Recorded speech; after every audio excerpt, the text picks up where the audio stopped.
Buenas tardes, licenciada. Ahora sí me Buenas escuchan, ¿verdad? tardes, Buenas tardes. Miren, estoy licenciada.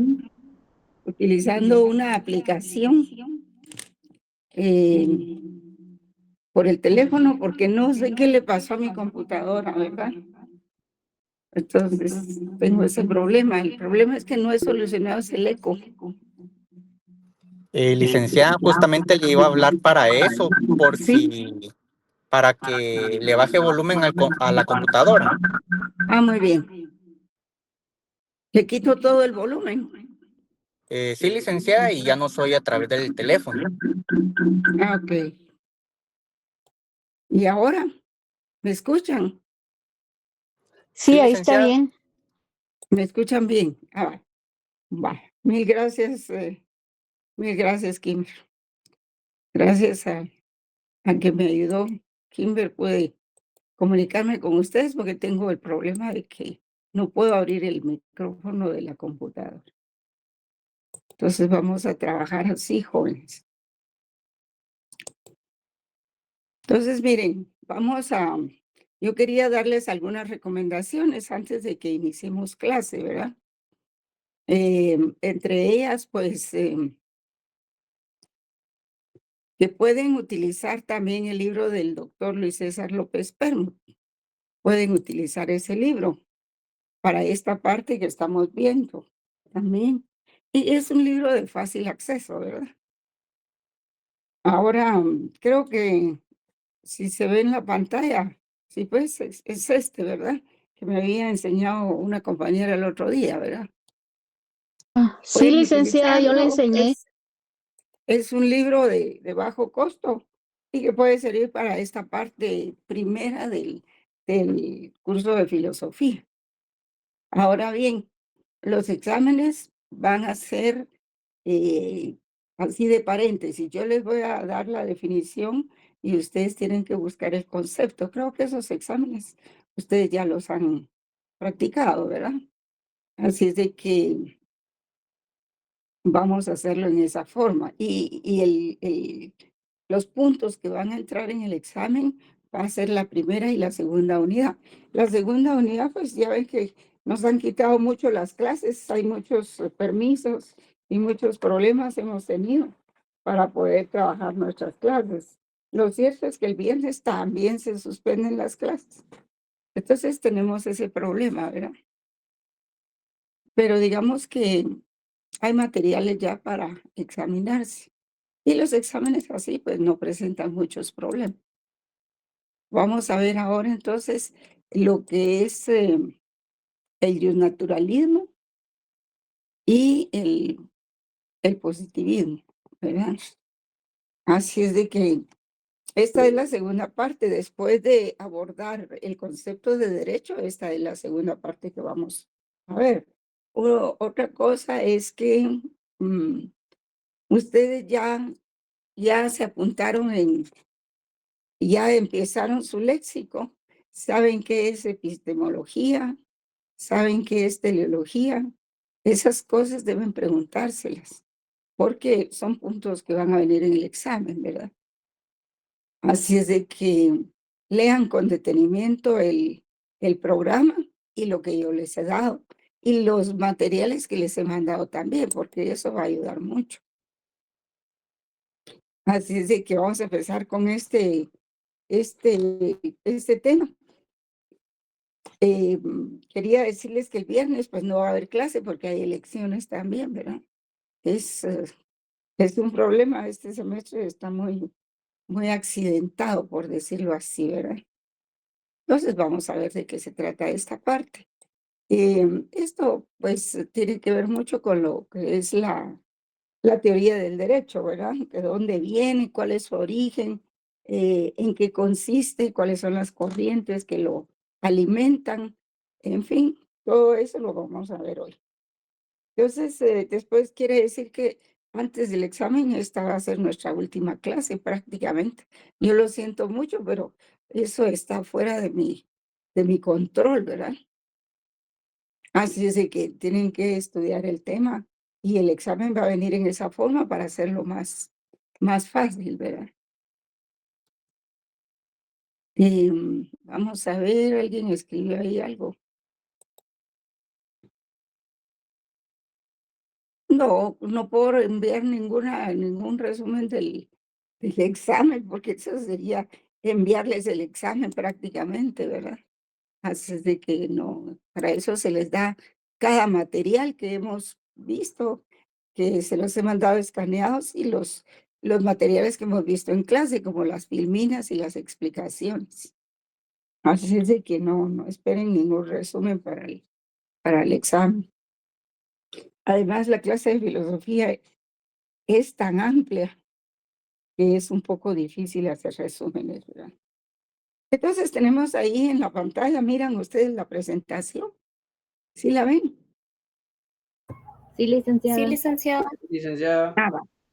Sí, muy bien, gracias. Entonces, de lo que se trata aquí es de explicar un poco lo que ha sido el origen del derecho y de las corrientes del derecho que han surgido a lo largo de la historia. Y por eso es que les recomiendo ese libro del doctor César López Permos, porque él desarrolla bastante la historia del derecho, ¿verdad? La génesis del derecho. Y ahí sé que se va a hacer un examen crítico, ¿verdad? Y objetivo en torno al tema de la primacía de las fuentes reales de la génesis del derecho, ¿verdad? Y también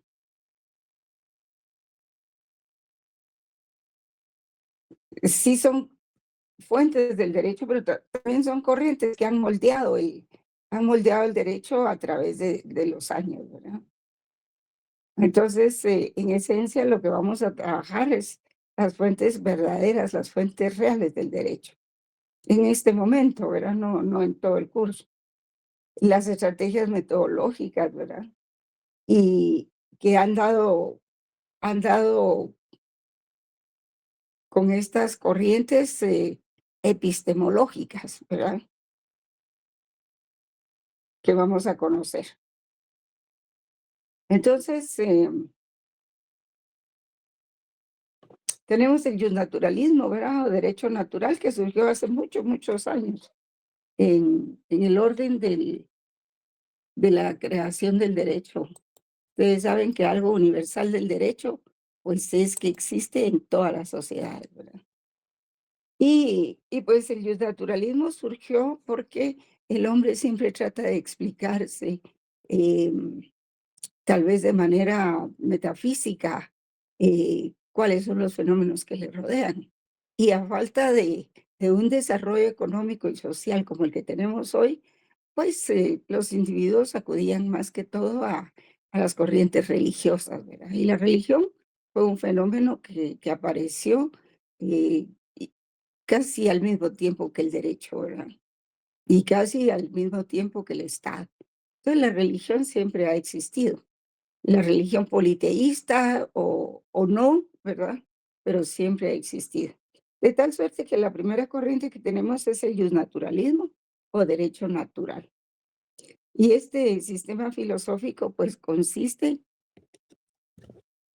este sistema filosófico consiste en atribuir todas las cosas a la naturaleza como inicio o principio, ¿verdad?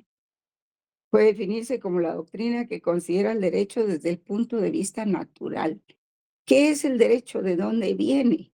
Pues viene de la naturaleza, se decían las personas, ¿verdad? Eh, y está compuesto por un sistema de valores que actúan como inspiración de todos sus contenidos y también como una guía para la actuación de los agentes del derecho, ya fueran las autoridades, fueran los jefes de las tribus, fueran los reyes, los monarcas. Entonces, el naturalismo enfocado o iluminado a través de la idea de un dios o de varios dioses surgió en algún momento del desarrollo social. Y así en un principio, pues el derecho natural se hacía derivar de un origen divino, generalmente identificado como un ser superior. ¿Cuál podría ser ese ser superior, jóvenes? pues es Dios, ¿verdad? Fundamentalmente es. Posteriormente, por ejemplo, Hugo Grocio, que es uno de los precursores del derecho natural, al principio, cuando él era joven, que tenía como unos 20 años, decía, no, el derecho natural proviene de Dios, porque solo Dios es el que puede darnos justicia. Y así era, ¿no? ¿Verdad? Él mantenía su preocupación de que lo que nosotros teníamos, entendíamos como justicia y por la que había que luchar, era un valor, un bien emanado de Dios. Pero como uno evoluciona, ¿verdad, jóvenes? Uno va cambiando conforme pasa el tiempo, madura, razona, en fin. Cuando él tenía ya más o menos 40 años, ya no sustentaba esa corriente, ¿verdad?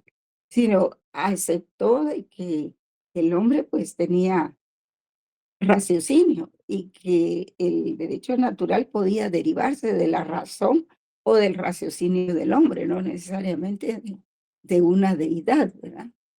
No, no he cambiado la diapositiva, voy a ver ahorita. Vamos a ver, perdón, sí.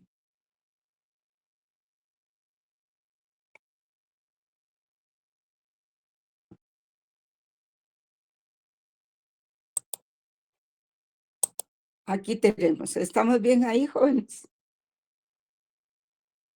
Mm, Sí, licenciada. sí. Entonces, al principio, Sí, la licenciada. primera corriente, sí, sí. Ah, la primera corriente que surgió fue el naturalismo o derecho natural. Y disculpen, yo no había tomado en cuenta que no había cambiado la filmina, ya les estaba hablando del tema, ¿verdad? Entonces, posteriormente se hizo derivar el derecho de la justicia, de la razón o del raciocinio del hombre. Es decir, que es una creación del conocimiento y de la conciencia del hombre. Y eso pues fue un avance, ¿verdad? Porque radicar la existencia del derecho y de la justicia como parte del raciocinio del hombre, pues era darle mayor importancia a las sociedades, ¿verdad? Entonces, en un principio, como dice ahí la Filmina, pues el primer sistema filosófico que surgió emanaba de las ideas de la naturaleza. Después de la naturaleza se le asimilaba también a Dios, ¿verdad? Y entonces en esta doctrina se considera el derecho desde el punto de vista natural y con un principio de origen divino, identificado con un ser supremo Dios. Y posteriormente, pues este principio se hace descansar en la razón del hombre, en el raciocinio, en la creatividad del hombre y en la conciencia del hombre, por supuesto, ¿verdad? Entonces ya cambian los paradigmas. Ya no es solo la idea de que la justicia o del derecho viene de Dios, sino del hombre. Vamos a ver aquí. Veamos esas características del derecho natural. Pues es anterior al hombre, ¿verdad? Eso surgió anterior al hombre, lo que conocemos ahora como justicia y derecho natural. Es intrínseco a la naturaleza humana, ¿verdad? Otras características es que es universal, se da en todas las sociedades, en todo el universo, sea la sociedad que sea, pues en América ya había bastante desarrollo cuando vinieron los conquistadores. Y digamos, hay un filósofo famoso que se llama Enrique Dussel. Alguna vez les voy a proporcionar un video de él. Y él dice que el descubrimiento de América no fue descubrimiento de América, porque ya otras sociedades la habían descubierto, sino que se llama el encubrimiento de América. Dice, porque América ya tenía religiones, ciencias, filosofía, tenía muchas cosas que podía ofrecer, pues, y entonces cuando vinieron los españoles vinieron a imponer otra cultura, otros valores y otras deidades, por decirlo así, ¿verdad? Aunque ellos eran católicos, eran cristianos. Entonces él dice que fue un encubrimiento de la cultura natural que existía en América, ¿verdad?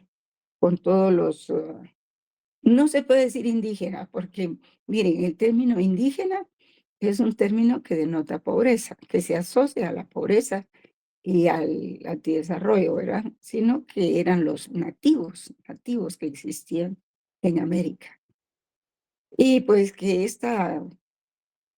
el derecho natural tiene como característica que está orientado a la convivencia pacífica y segura en la que impere la justicia, ¿verdad? Sí, estos temas son muy bonitos, pero son muy largos. Entonces la historia nos dice que en la edad antigua, que es de cuando ya se pudieron escribir algunos filósofos y dejar textos, pues porque no siempre se pudo escribir, se podía escribir en el tiempo de Babilonia, se escribía en piedra. Y luego con los egipcios también se escribía en piedra, pero ellos descubren el papel de pergamino y empiezan a, a escribir en eso. Aunque dice que los chinos fueron los primeros que descubrieron el papel pergamino. En fin, ahí todo iba más o menos encaminado a lo que ahora conocemos como nuestra sociedad, ¿verdad? Y entonces en la edad antigua los filósofos que destacan son Sócrates y Aristóteles, aunque hay otros, ¿verdad? Está Parménides, está Heráclito, eh, hay muchos otros, ¿verdad? Pero se los dejo a ustedes que lean esa parte. Entonces, la historia y ya de acuerdo con Sócrates y Aristóteles, ellos nos decía que existía lo justo por naturaleza y lo justo por convención. O sea, había una ley particular y una ley común conforme a la naturaleza. Otro filósofo que existió también era Cicerón. Eh, pero en esto de Sócrates y Aristóteles, pues surge ese pensamiento griego, ¿verdad? Cuando se criticaron las políticas agresivas y perjudiciales del Estado para la población. ¿Y cuáles eran esas políticas? Fundamentalmente eran los impuestos. Y por eso es que surge la filosofía del derecho para revisar el derecho, recrear el derecho. Entonces Aristóteles decía, hacía la diferencia entre lo justo por naturaleza y lo justo por convención, entre ley particular y ley común conforme a la naturaleza. O sea, existía una ley natural que era general para todos y una ley particular, ¿verdad? De acuerdo a los convencionalismos que establecía la misma sociedad. Y también tenemos otros filósofos que destacan ahí del Imperio Romano, ¿verdad? Cicerón, por ejemplo, él fue un individuo que escribió muchísimo, pero muchísimo sobre el derecho, sobre la justicia, sobre los valores, en fin. Y Cicerón pues escribe el primer texto que se llama Jus Civile y también Jus Naturale y el Jus Gentium. El Jus Civile era aquel que servía para los ciudadanos romanos que estaban entre las murallas de Roma.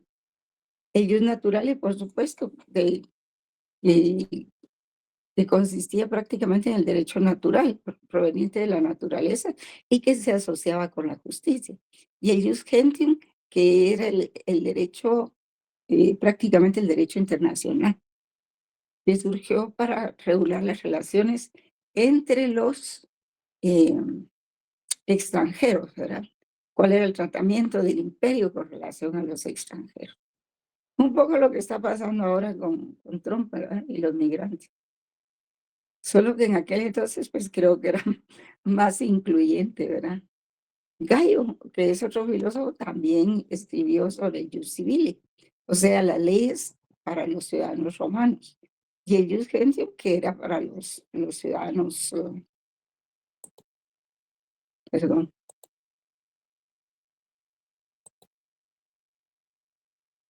y el Jus Gentium, que era para los extranjeros. ¿Verdad? Ulpiano también es otro filósofo, había muchos, ¿verdad? Escribió sobre el Jus Natural, el derecho natural, y el derecho de gentes. Este se llama derecho de gentes, ¿verdad? O sea, el jus cogens, que le llaman, y el jus civil. Y Pablo, solo se les conoce por un nombre, ¿verdad? No tiene sentido dar el apellido de Sócrates o de Aristóteles cuando ya se les conoce por uno de sus nombres. Y Pablo, pues, también escribió sobre esas disciplinas. Llegamos a la Edad Media y nos encontramos con que la iglesia ya se va conformando cuando triunfa el cristianismo por un decreto que firmó este emperador. ¿Cómo se llama este emperador? Bueno, él declaró que, ¿qué? Constantino fue el que declaró. Constantino, cabal. Muchas gracias, sí, Constantino. Él fue el que emitió un decreto declarando que la Iglesia Católica era la iglesia oficial. La iglesia, el cristianismo, perdón, que el cristianismo era la religión oficial. Y eso dio Pablo para que se pudieran, pues, divulgar, difundir el cristianismo, para que acabaran también los sacrificios de los cristianos que hacían los romanos, para terminar con todas esas deidades que tenían los romanos, como que tenían figuras de Neptuno, figuras de Atenea, y todas esas cosas. Bueno, eso fue, creo que en Grecia. Pero en fin, entonces terminó toda esa etapa y viene el cristianismo y florece, ¿verdad? Y entonces se crean iglesias ya para adorar pues a un solo Dios. Y se crean también las órdenes religiosas, como la orden de los franciscanos, a la que pertenecía San Agustín de Hipona. Y él pues sostenía también que el derecho natural era el que proporcionaba la justicia y era el que todos debíamos tener presente, ¿verdad? Y él con base a lo que llamó, pues era la ley eterna absoluta. Y pues él decía que, porque también aparece el Estado, ¿verdad? No como lo conocemos ahora, sino que eran reyes, eran emperadores. Y él decía que el aparecimiento del Estado pues era una manifestación del pecado de los hombres. Pero luego surge Santo Tomás de Aquino, porque el mérito que tiene también San Agustín de Hipona es que él y su grupo de, digamos, de los franciscanos, crearon durante muchos años, escribieron la Biblia, ¿verdad? La primera Biblia se da ahí. Luego llega Santo Tomás de Aquino, pero él ya no es un filósofo absolutista como el padre San Agustín. Aunque si ustedes leen las confesiones del padre San Agustín, van a ver que es muy interesante todo eso.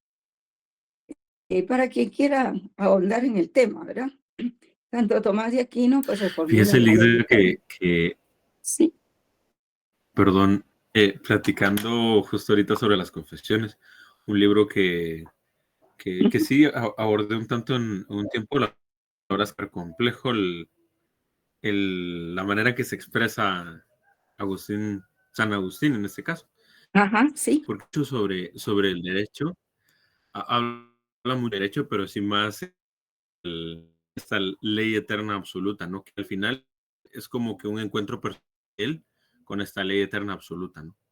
Sí es súper radical en ese sentido, y él Sí. expresa de que sus sentidos, que sus acciones van muy relacionadas son contra la ley eterna absoluta, pero que en ese entonces él, o sea, él no cumplía, pero que al darse cuenta de esto, poco a poco Se, se fue re- reprimiendo, se que retractó. llegó a tener, Sí, no se retractó, perdón, pero sí.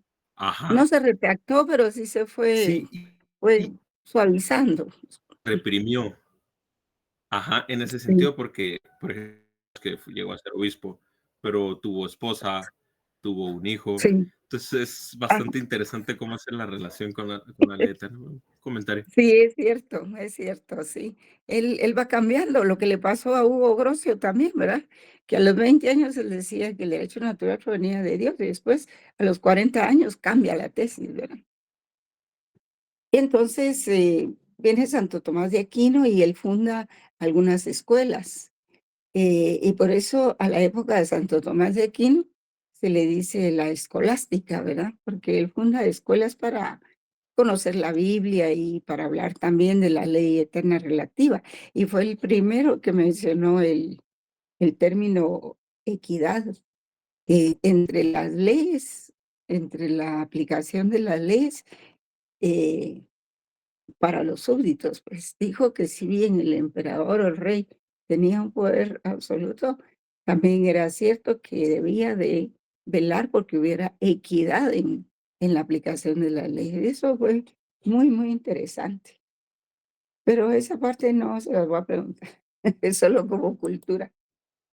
Y aquí tenemos pues la edad moderna. Y esta parte que les estoy escribiendo aquí, la maneja muy bien el doctor Luis César López Pérmuto en su libro, ¿verdad? El otro día me quedé pensando cuando me preguntaron sobre qué libro, también Eduardo García Maínez, ¿verdad? Entonces, es muy bueno en esto. Entonces el yo naturalista cambia, ¿verdad? Y será de carácter estrictamente racional. Cuando Hugo Grocio funda su escuela racionalista y también la escuela social. Luego surgen otros filósofos como Thomas Hobbes, que él creció en un estado de inseguridad absoluta, ¿verdad? Y él crea ese documento que se llama el Leviatán, porque el Leviatán quiere decir que es un monstruo. Y ese monstruo, pues lo que pasa es de que es ni más ni menos que el Estado, ¿verdad? El Estado, los emperadores y todo eso. Porque él crece en un sistema de mucha crueldad. Cuando es niño lo tratan muy mal y cuando es joven también. Entonces él se vuelve filósofo y empieza a escribir, pues fue la forma en que podía escaparse de todo ese sistema. Igual le pasaba a las mujeres, ¿verdad? Las mujeres tenían que casarse para depender de un hombre que las protegiera y que las sustentara, ¿verdad? Y no había más que casarse, le gustara o no. Pero las que no querían, entonces se hacían monjas, ¿verdad? Era otro destino muy, muy cruel. Fueron tiempos muy difíciles, ¿verdad? Pero ya en la modernidad surgen otros filósofos ya con más libertades, como Locke, por ejemplo. Locke defiende la idea del pacto social, como lo defendió Juan Jacobo Rousseau, como lo defendió Thomas Hobbes y Pufendorf. Todos ellos empiezan a escribir a manera de encontrarle una forma más civilizada a lo que es el Estado y definitivamente derrocar las monarquías, pues. Y luego eso se fue afinando en la búsqueda de, digamos, de la república, que en ese momento no se conocía como la república, pero que después se fue dando forma. Y una de las manifestaciones violentas, más violentas que hubo fue la Revolución de Francia, pero también se dio en Inglaterra y ya también se dio en Estados Unidos, ¿verdad? Ustedes saben que la Guerra de Secesión fue 10 años antes que la guerra de la Revolución Francesa, ¿verdad? Y entonces está Pufendorf también, que habla del estado de la naturaleza del hombre y que su debilidad e inteligencia lo lleva a asociarse, a vivir en comunidad. Pero como para vivir en comunidad hay que organizarse. Entonces Juan Jacobo Rousseau eh, habla también, tienen unos tratados enormes. Si ustedes vieran los tratados de Juan Jacobo Rousseau sobre la igualdad, son 7 libros, son 14 libros. Es tremendo lo que escribían ellos sobre el principio de igualdad. Pero todo eso, toda esa lucha, toda esa, digamos, todo lo que escribieron lo llevó a, a poder organizar a la sociedad de una mejor forma, ¿verdad? A buscar que el poder que estaba concentrado en una persona se repartiera. Y al principio surgió lo primero que surgió fue el Parlamento, que se conocía en ese entonces, que es el Congreso, como lo decimos aquí en nuestros países, ¿verdad? Pero el Parlamento era muy importante. Entonces ya había un cogobierno entre el Parlamento y el rey. Y lo que de último surge, pues, es el organismo judicial. Me parece que fue Montesquieu el que lo cree. Así es de que, bueno, vamos a ver aquí. Entonces llegamos a lo que se conoce como contrato social, la Carta Fundamental o una Constitución, en que su característica es de que algunos ciudadanos redactan ese documento que se llama Constitución, Carta Magna o Carta Fundamental, y es una voluntad heterónoma, pues no son los ciudadanos los que obedecieron, los que tienen que obedecer, no son los que escribieron ese contrato social.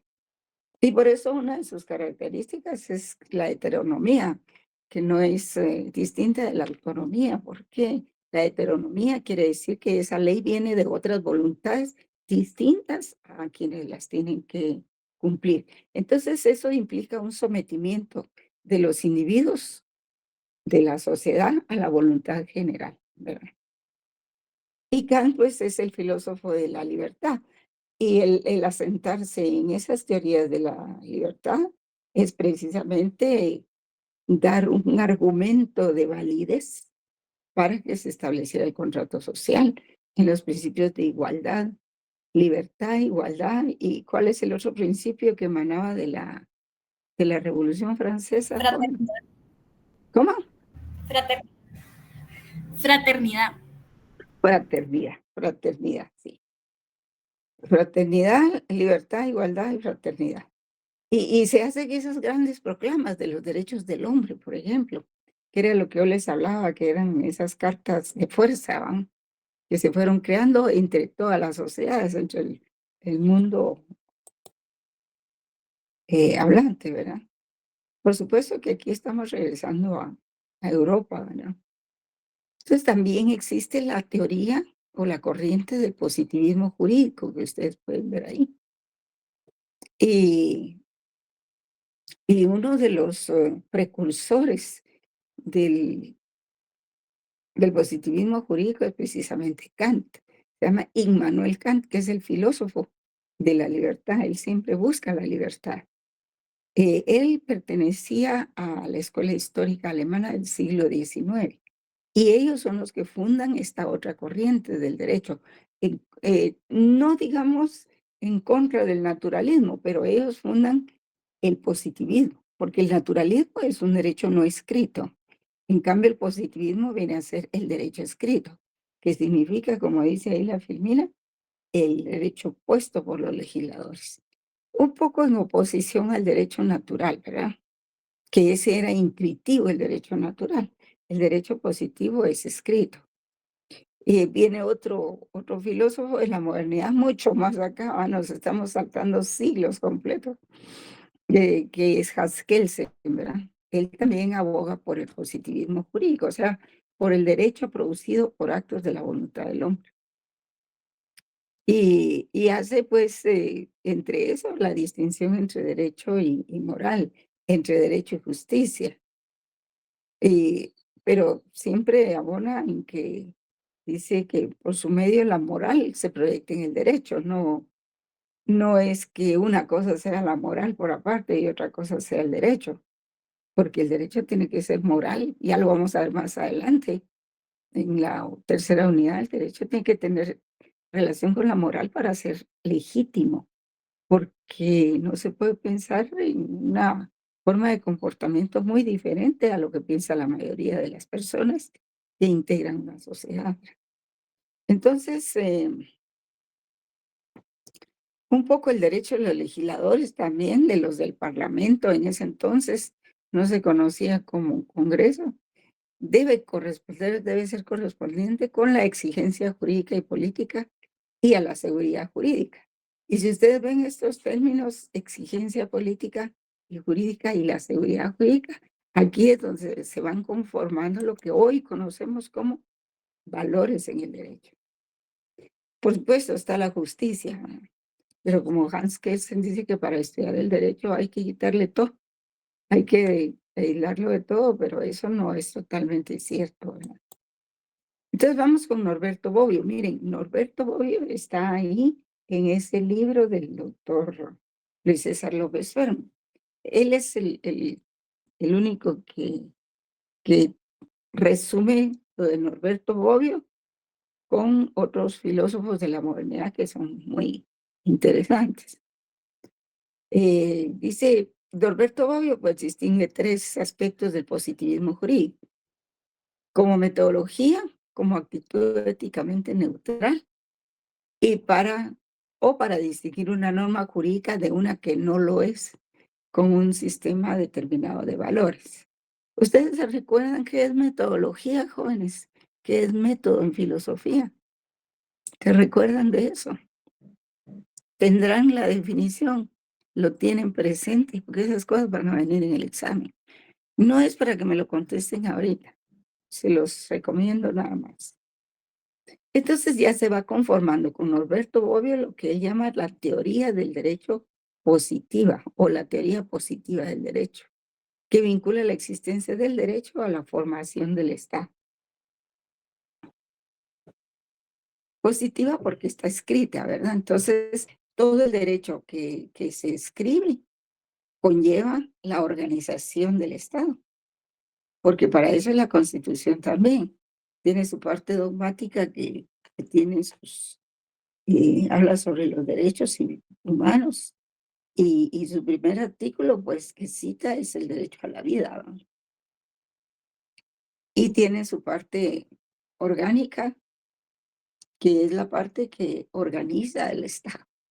Entonces, aquí ya vamos viendo la unión entre el derecho y el Estado, que en realidad surgieron siempre al mismo tiempo.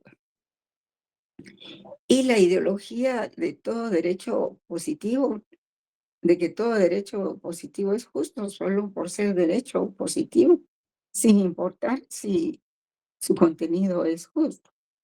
Es decir, se le vincula al derecho, además de que sea escrito y que haya derecho natural, también se les vincula a la justicia. Un derecho que no tiende, una norma que no tiende a buscar la justicia, no es derecho. Miren, por ejemplo, esto que acaba de ocurrir con los colectores de basura. ¿Qué pasó ayer? ¿Qué era lo que ellos buscaban? Bueno, en Guatemala somos un país tan pobre y tan escaso de fuentes de trabajo, ¿verdad? Jóvenes que realmente nos peleamos hasta por la basura, ¿verdad? Pero lo que pasa ahí es de que quizás en esos reglamentos no se tomó en cuenta que los que le dicen los guajeros o los mismos encargados de la recolección de basura, ellos hacen esa separación. Y entonces cada quien toma lo que le puede servir para venderlo. Por ejemplo, hay quienes recolectan botellas de plástico y eso lo llevan, lo juntan y lo llevan a vender a la recicladora, porque sí hay una recicladora de plástico en Guatemala. También creo yo, hay recicladoras de computadoras y de todos los aparatos electrónicos. Entonces, quizá eso no lo tomaron en cuenta, ¿verdad? No era solo, digamos, no estoy en contra del medio ambiente, por supuesto que no, toda mi vida he trabajado por eso.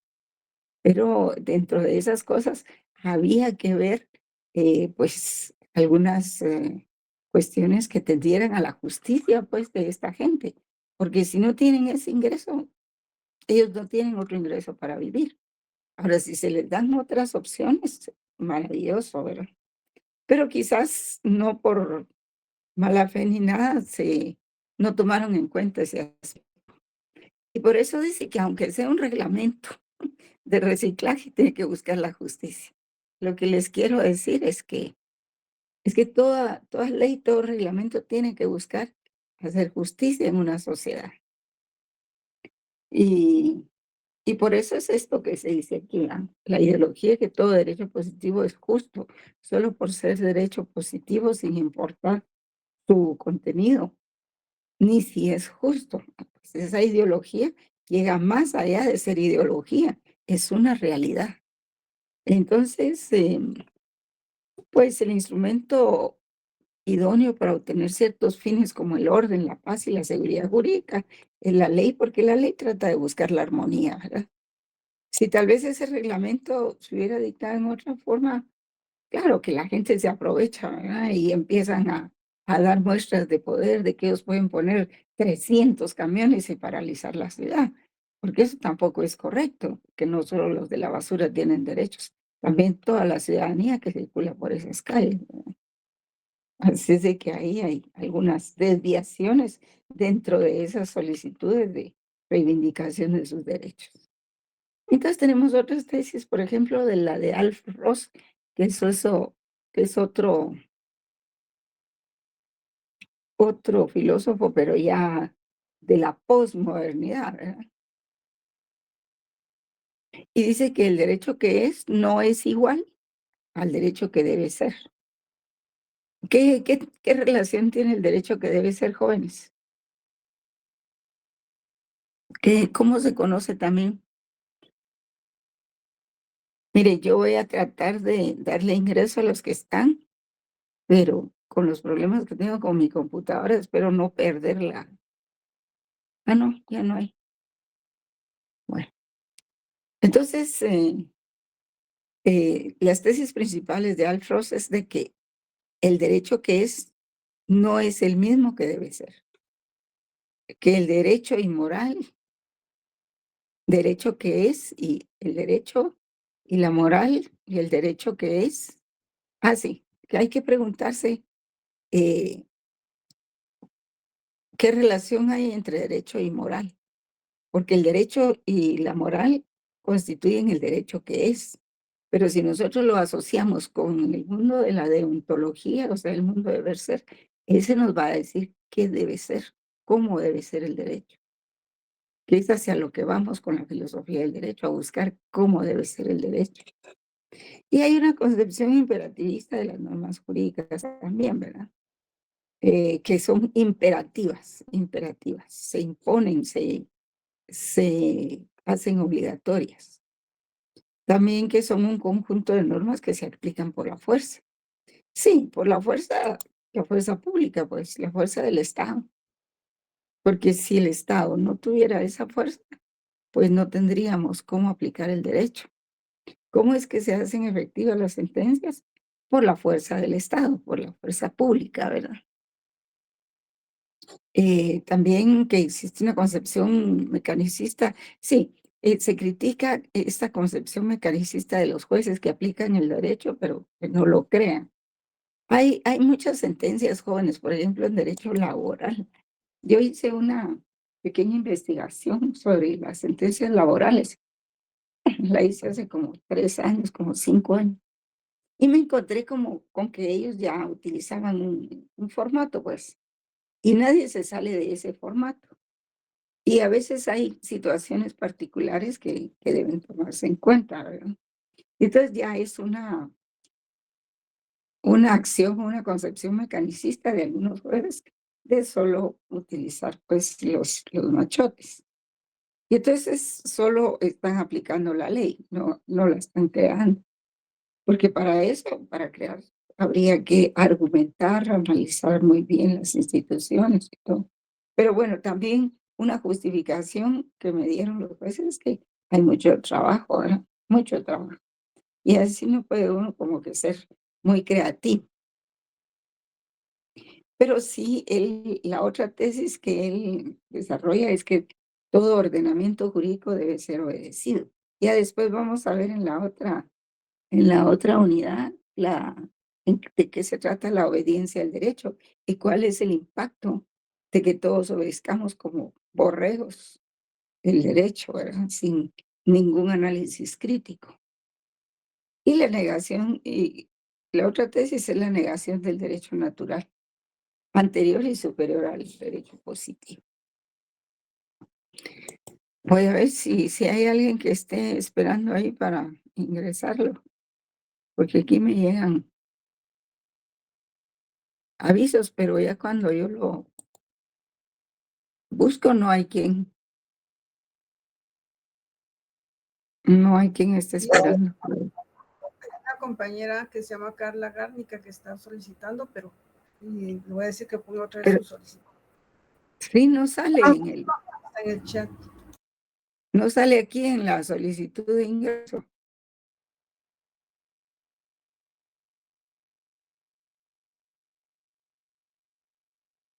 A las 3:09, sí. Entonces pretendo terminar este tema hoy aunque no lo voy a examinar así tan rigurosamente, pero sí tal vez alguna que otra pregunta haga sobre este tema, ¿verdad? Esta parte la pueden desarrollar ahí en el libro del doctor Luis César López Permut, ¿verdad? Y creo que yo tengo un material, voy a ver si se los traslado. En otro siglo, dijo alguien, ¿verdad? Ya más adelantados, pues nos encontramos con las escuelas que desarrollan el positivismo jurídico. Y entonces ya todo el mundo se dedica a desarrollar la letra escrita y todo lo que se ha escrito, ¿verdad?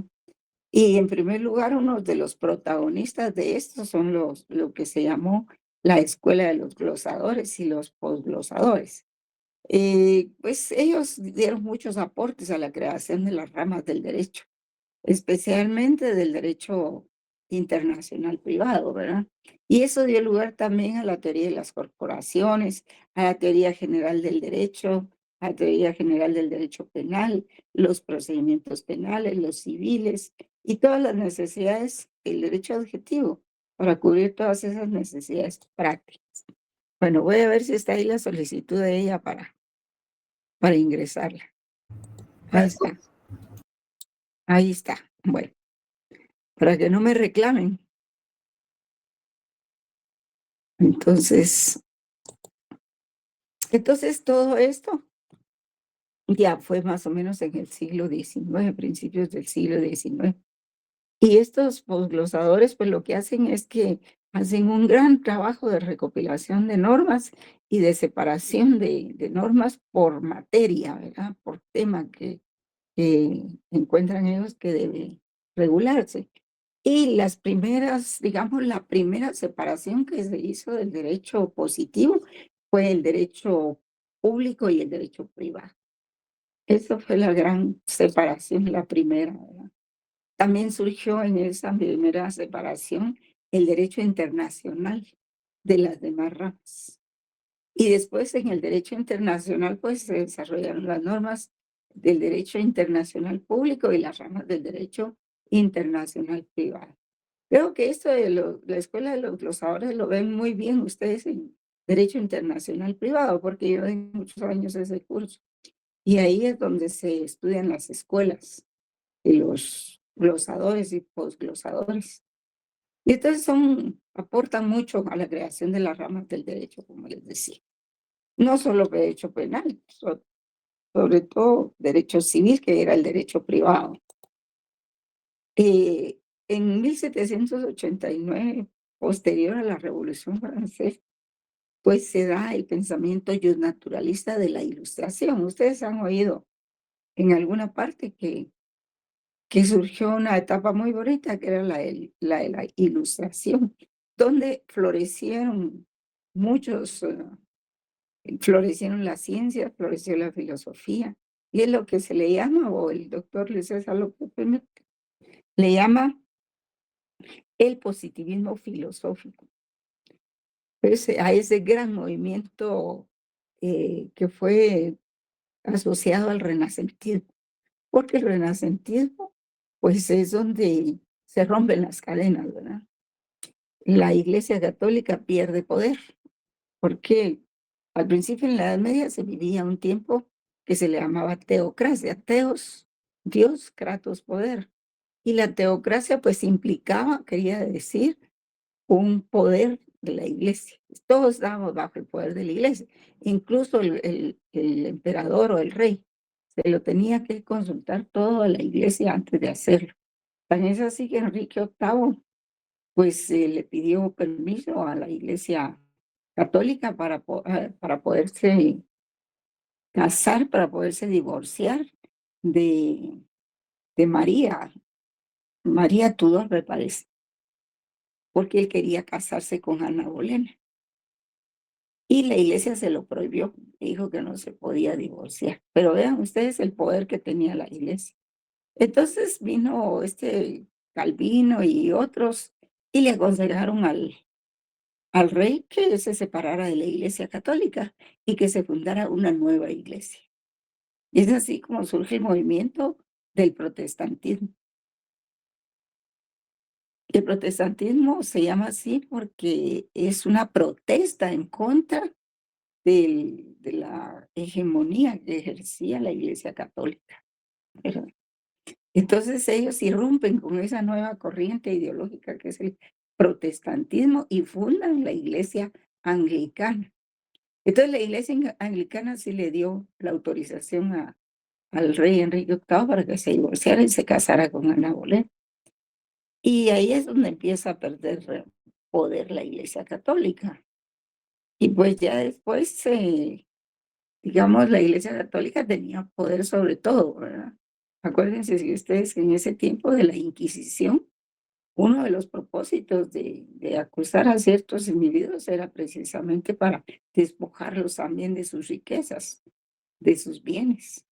Y la iglesia se quedaba con ellos. Y por eso era que los hacían confesar lo que no tenían con qué confesar. Pero una vez que ellos confesaban por el dolor, entonces ya eran despojados de sus bienes. ¿Hay alguien más que quiere ingresar? Vamos a ver.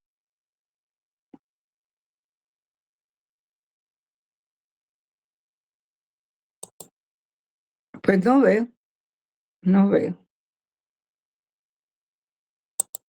Bueno, entonces se rompe el poder de la iglesia.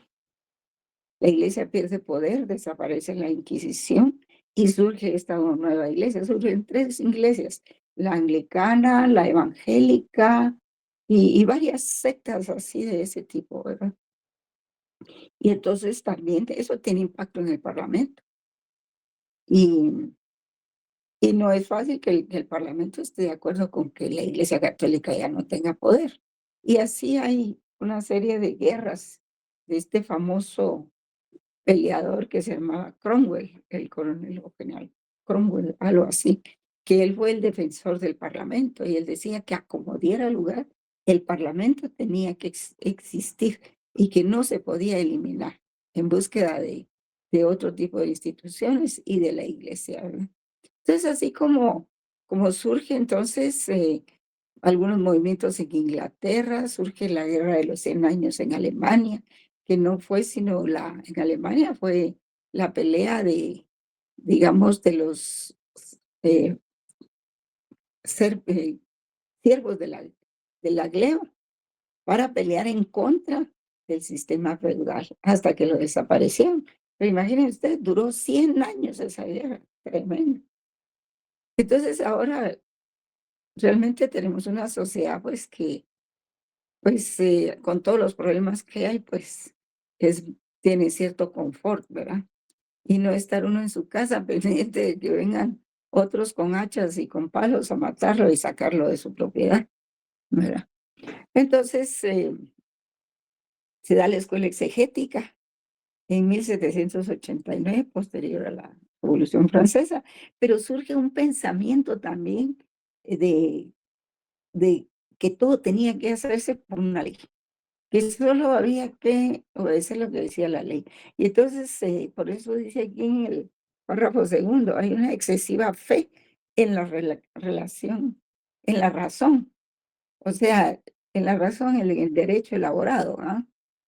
Y hay un excesivo culto a la ley. Y eso es la escuela exegética. No hay consideración de contexto ni de condiciones sociohistóricas, ni nada, ni las condiciones individuales o personales de quienes estaban sometidos a juicio. Y entonces es ahí un poco donde termina la justicia y se da una barbarie, ¿verdad? Y por supuesto, el derecho natural y racionalista va cediendo paso a las otras corrientes. No podemos decir que desaparece, porque si no, no lo tendríamos ahorita, porque hay un resurgimiento a partir del de los derechos humanos del derecho natural, porque el derecho natural es derechos humanos, y resurgió de las cenizas como el ave fénix, en contraposición con la escuela exegética que ustedes acaban de ver aquí, que básicamente esos son sus postulados, ¿verdad? Excesiva fe en la razón y excesivo culto a la ley, no consideración de contexto ni condiciones sociohistóricas de cada sociedad o de cada individuo, que te hacen terminar prácticamente el derecho natural racionalista. Pero como la justicia nosotros la llevamos con nosotros, es intuitiva y cada ser humano sabe lo que es justo hacia su interior. Sabemos todos lo que es justicia, pues no pueden terminar con algo así. Y formalmente se termina el derecho natural racionalista, pero no es así. Y entonces surge en contraposición a esta escuela, fíjense bien, a esta escuela exegética, surge la escuela histórica del derecho de Savigny, que es otro filósofo alemán muy interesante, ya en la Alemania del siglo XIX, ¿verdad? Entonces toma como base la experiencia, ya esta escuela histórica alemana contradice la escuela exegética, tomando como base la experiencia jurídica vivida, ¿verdad? Y estos filósofos sostienen que en la historia se entiende, es decir, en la historia cabe cualquier fenómeno social que esté ocurriendo antes de aplicar la ley. Pero para que esta escuela, más que fuera una codificación o una ley ahí, un código a favor del derecho, ¿verdad? Y de alguna materia que hubiera que regular, lo que requería era de una ciencia jurídica. Y esta ciencia jurídica contribuiría a remediar el defecto de la rigidez propia del derecho legislar. Y entonces ahí es donde surge la doctrina, ¿verdad? Surge la doctrina y los estudios doctrinarios y jurisprudenciales. También el historicismo sostiene que la historia no se guía por la razón ni busca mejorar el mundo, como lo cree el racionalismo, sino que es producto de la sinrazón, de la pasión, del sentimiento humano, y por ello tiene más bien un carácter trágico. De ahí su elogio del pasado y la tradición, ¿verdad? O sea, realmente el historicismo es una de las fuentes más importantes para explicar cómo es el derecho ahora, porque la historia tiene mucho que ver. Depende quién fue el ganador, quién fue el vencedor. Y dicen que generalmente la historia la cuentan los vencedores. Habría que ver qué dicen los vencidos, ¿verdad? Vamos a ver qué horas son. Ay, ya vamos. Y luego surge también la escuela de la jurisprudencia de conceptos, ¿verdad? Y a esto corresponde a una filosofía analítica, creadora del lenguaje jurídico, de los conceptos jurídicos. Y uno de sus seguidores, pues, es Jeremy, que es donde surgen las principales escuelas del derecho positivo, y especialmente del positivismo jurídico como corriente importante. También está Rudolf von Jering, que ya lo mencionamos, y él habla del sociologismo jurídico, y esta teoría es muy importante, jóvenes, porque dice, es la rama de la sociología general cuyo objeto es el estudio de los fenómenos sociales que se refieren al derecho, ¿verdad? Entonces eso es cuando dice Del Vecchio, por ejemplo, que hay que estudiar el derecho como fenómeno social también, ¿verdad? Él dice, primero hay que estudiar el derecho desde el punto de vista de la ciencia, como teoría, como lógica, ¿verdad? Pero también hay que estudiar el derecho en la praxis social, que es como fenómeno jurídico. Y finalmente hay que estudiar también el derecho como deontología, o sea, cómo debiera ser el derecho. Entonces, Rudolf von Jering dicen que es el punto de inicio, y también Savigny y de la escuela histórica alemana. Y ven al derecho como producto de luchas, de acuerdos, de convenios, de políticas de acción social. Y opone la jurisprudencia de conceptos a la jurisprudencia de intereses colectivos, ¿verdad? Porque digamos que la jurisprudencia de conceptos, pues es un trabajo mucho de gabinete y de sentencias y todo, pero también están los conflictos colectivos que le van dando sustento al derecho. Luego venimos con el marxismo, que esto ya es algo diferente, pero es muy objetivo. El marxismo habla sobre el capital. Dice Das Kapital, 1867. Dice Marx, el análisis de las sociedades se basa en la división de clases expuesta en el capitalismo, lejos de lo que era una sociedad justa. Entonces, Carlos Marx viene y analiza las sociedades, pero no las analiza desde el punto de vista del derecho, las analiza desde el punto de vista de la economía y de los bienes. Entonces, dice que hay una lucha de clases definitivamente, ¿verdad? Entonces, él hace el análisis de las sociedades basado en la división de clases expuesta en el capitalismo, que el capitalismo es su obra cum laude, ¿verdad? Es su máxima obra. Y hay muchos estudios para eso, ¿verdad? Muchos, hay que estudiar mucho para poder evaluar el capitalismo. Y él dice que basados en el capitalismo, eso está lejos de ser una sociedad justa. Y que existen algunas clases sociales, por ejemplo, basadas en esa producción. Y dice que una es el proletariado, ¿verdad? Que produce riqueza para la sociedad.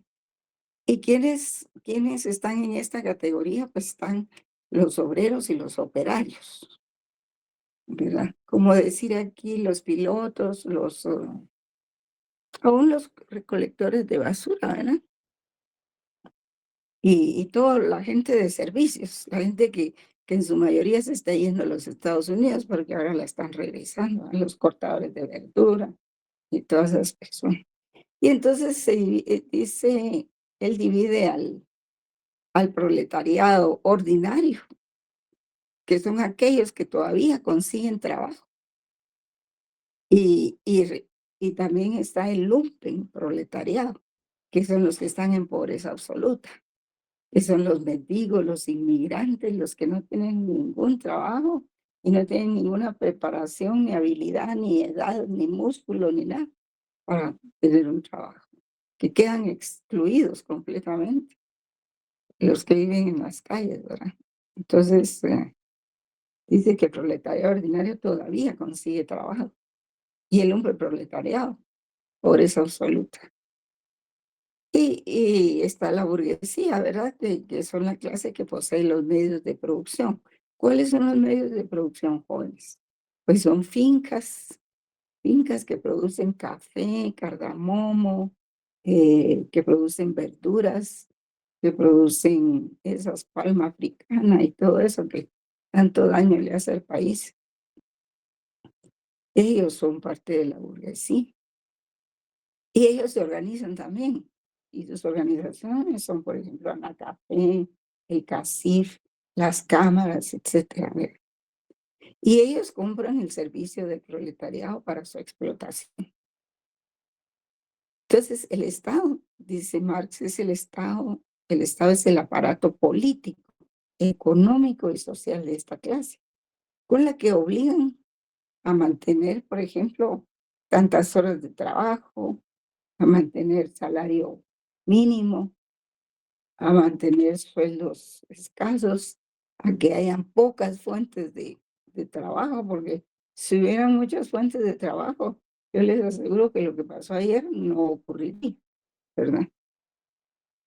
Porque la gente está viendo de dónde puedo tener dinero para comer. Y eso que se vio ayer fue la verdadera realidad de la sociedad nuestra. Y el derecho, pues, es la dictadura de clase dominante hecha ley, ¿verdad? O sea, las leyes se hacen en función de ese sistema. Y tenemos aquí otra corriente que se llama estructuralismo, ¿verdad? Y que considera a la realidad humana como el resultado de relaciones sistemáticas y constantes o estructuras solamente formales, ¿verdad? Perdiendo sustento, perdiendo toda su sustantividad. Y afirma que la realidad es el resultado causal de la interacción de esas estructuras que como tales lo constituyen y lo determinan. Y esto, pues, estructurales, por ejemplo, ustedes han visto cómo perdón, se organiza el Estado, ¿verdad? Es básicamente un estructuralismo, ¿verdad? Están el presidente, los ministerios, las secretarías, las direcciones, las subdirecciones, las unidades ejecutoras, en fin, ¿verdad? Y por supuesto, en estas corrientes no se analiza para organizar un Estado corrientes históricas, ni menos filosóficas, ni humanas, ¿verdad? Sino solamente son estructuras nada más. Y, y pues hay un enfoque de las ciencias humanas, de humanidades, ¿verdad? Que creció hasta convertirse en uno de los métodos más utilizados para analizar el lenguaje, la cultura y la sociedad en la segunda mitad del siglo XX. Pero eso fueron ya las humanidades. Y las humanidades, pues ustedes saben que tratan de muchas cosas, ¿verdad? Ahí se aprende música, se aprende literatura, creo que está filosofía, eh, ciencias también, por supuesto. eh, y eso, pues, no obstante, el estructuralismo se fue abriendo en las universidades. Aunque dicen que las humanidades fueron las primeras ciencias que existían. Y tenemos al final lo que es la semiótica. Esto está un poco desestructurado. Pues la escuela semiótica, por mencionarla nada más, ¿verdad? Es una ciencia que trata de los sistemas de comunicación dentro de las sociedades. Y hay verdaderos tratados de, de filosofía analítica que estudian también los sistemas de comunicación dentro del derecho, la comunicación dentro de las sociedades humanas. Pues esta ciencia estudia la vida de los signos en la vida social. El derecho estudia el lenguaje jurídico y su método busca comprender las prácticas culturales que implican significaciones culturales de diverso orden y qué leyes le son aplicables a esto. Porque ustedes han aprendido en derecho internacional privado que, que era necesario crear digamos, un código común para asimilar o como les dijera yo, conjugar todas las aspiraciones de todas las sociedades en materia de derecho privado.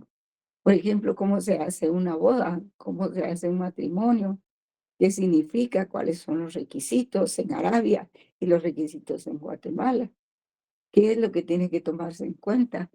No se realiza un, un matrimonio, ¿por qué razones? ¿Verdad? Porque está en contra de la ley en donde se va a celebrar, por ejemplo. Aquí un matrimonio que nos diga, sí, fíjense que en nuestro país se acepta que los menores de 14 años puedan contraer matrimonio. Aquí eso no se acepta. Aquí hasta los 18 años. Así venga de Arabia Saudita, no se acepta, ¿verdad? Pero ese es el derecho internacional privado. Se pueden conjugar otros aspectos, ¿verdad? Digamos, lo que se refiere al vestido, a dónde van a vivir, a los hijos, y sobre todo que el matrimonio pues tiene ciertas características y propósitos de tener una vida junta para criar a los hijos, ¿verdad? Entonces ese tipo de cosas había que conjugarlas en un cuerpo de leyes especial y eso es el derecho privado, ¿verdad? Y entonces hay que darle significación a cada institución de esas que son universales dentro de cada cultura, de cada país. Y eso incluye pues esas prácticas culturales, los significados de las leyes que son aplicables, ¿verdad? Y para eso nos sirve la semántica, la sintáctica o la sintaxis y la pragmática, ¿verdad? A ver quién me dice la diferencia entre cada uno. A ver, miren en sus libros, en su Google. Yo siento que ustedes no han investigado los diferentes términos que utilizamos en la clase y si no lo han hecho, van a perder el equipo. porque el examen se basa mucho en eso, en el léxico que yo les pedí. A ver, ¿qué es la semántica? Ese es el estudio del significado de las palabras, ¿verdad? La sintáxica o sintaxis o sintáctica, pues estudia la coherencia entre oraciones y sujetos, que viene a ser más o menos la gramática, ¿verdad? ¿Y la pragmática qué es? Ay, estos mis alumnos. ¿Qué es la pragmática? Tienen que ponerse más activos para ganar los exámenes, porque aquí no se trata solo de venir a oír las filminas. Hay que ser dinámico, hay que ser crítico, hay que estudiar, hay que leer. Si no, los voy a ver en el siguiente año. El contexto de las palabras, licenciada, la pragmática. Ujú. La pragmática, muchas gracias. El contexto de las palabras. O sea, miren, cada oración que yo les escribo en estas filminas tiene de fondo un gran contenido para estudiar. Y ahí les estoy dando los instrumentos para estudiar el libro ese y lo que yo les envío y las clases. Entonces tienen que ser más proactivos, jóvenes. Si no, yo lo voy a lamentar mucho en el examen, pero ni modo. Así que nos quedamos aquí. Lamento mucho decirles que será nuestra última clase porque el viernes por las votaciones no se va a poder trabajar. Y pues yo espero que lleguen preparaditos, ¿verdad? Licenciada, hacer buenas sus tardes. Buenas tardes. Fíjese que yo tenía una consulta. A ver, El día me viernes usted encantan las comentó de consultas. que... Fíjese que el día viernes usted comentó de que los grupos ahora iban a ser de 5 Sí, para realizar el trabajo. Solo que fíjese que nosotros, si bien es cierto, no habíamos terminado de crear un grupo de 10, sí teníamos un grupo de 6 personas. Entonces, ya. pues se nos hace muy Difícil reducir. difícil sacar a Ya. alguien, ajá, porque se nos hace muy mal. Bueno, pues entonces amplíenlos, pueden hacerlo de 10 y cambiamos el tema, ¿verdad? Podrían hablarme sobre la argumentación jurídica, ¿les parece bien? Sería solo en nuestro caso, ¿verdad? Sí, solo en su caso, sí. Ok. Trabajarían ustedes el tema de la argumentación jurídica. Así me ayudan y no los excluyo del trabajo que tengan que presentar, ¿verdad? Pero hay que exponerlo también, ¿verdad? ¿Les parece? ¿Está bien? Incluso pueden Está bien. asociarse con otras personas para hacer un grupo de 10, digamos, si pueden. Y si no, quédense solo los 6, ¿verdad? Bye. Está bien, ¿Estamos licenciada. bien? Gracias. Para servirles, Licenciada, una jóvenes. consulta. ¿Usted Sí. va a subir los lineamientos del trabajo a Classroom? ¿O solo, por ejemplo, una sentencia de la Corte de Constitucionalidad y nosotros tenemos que hacer el análisis moral Ver qué de ella? hacen, sí. Es que yo esperaba que me dijeran cosas como las que me acaba de decir el compañero, ¿verdad? Que si de veras ellos no pueden reducir los grupos. Entonces así yo les asigno otro tipo de tema, ¿verdad? De trabajo.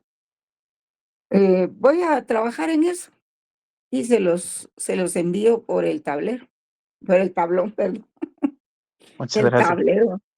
Se Otra los consulta. envío por el... Sí, sí. Licenciada, en cuanto al examen, ¿usted nos hará preguntas sobre personajes que influenciaron en ciertas escuelas o No, fechas? No, ahorita no. Tal solo vez solo contenido de así, Marx, tal de vez Marx, porque es lo más con, de sí, Capital. lo que vimos ahorita, ¿verdad? También, pues, también les puedo preguntar de Juan Jacobo Rousseau, de Hobbes que hizo el Leviatán, porque ustedes tienen que relacionarse con eso, de San Agustín y de Santo Tomás de Aquino, ¿verdad? Muy bien, licenciada. Y por favor lean, Lean, jóvenes. Les va a gustar la lectura, ya van a ver. Van a estar encantados con leer.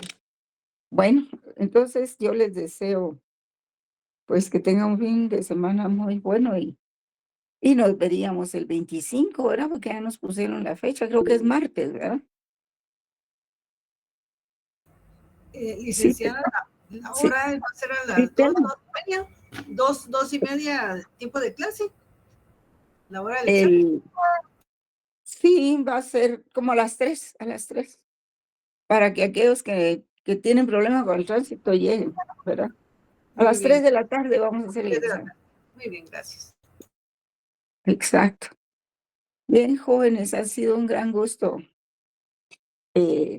trabajar con ustedes y entonces esas son las directrices, ¿verdad? Nos vemos en el examen.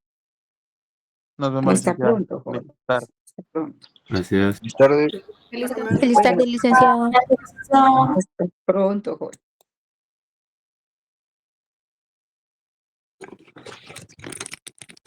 Bueno.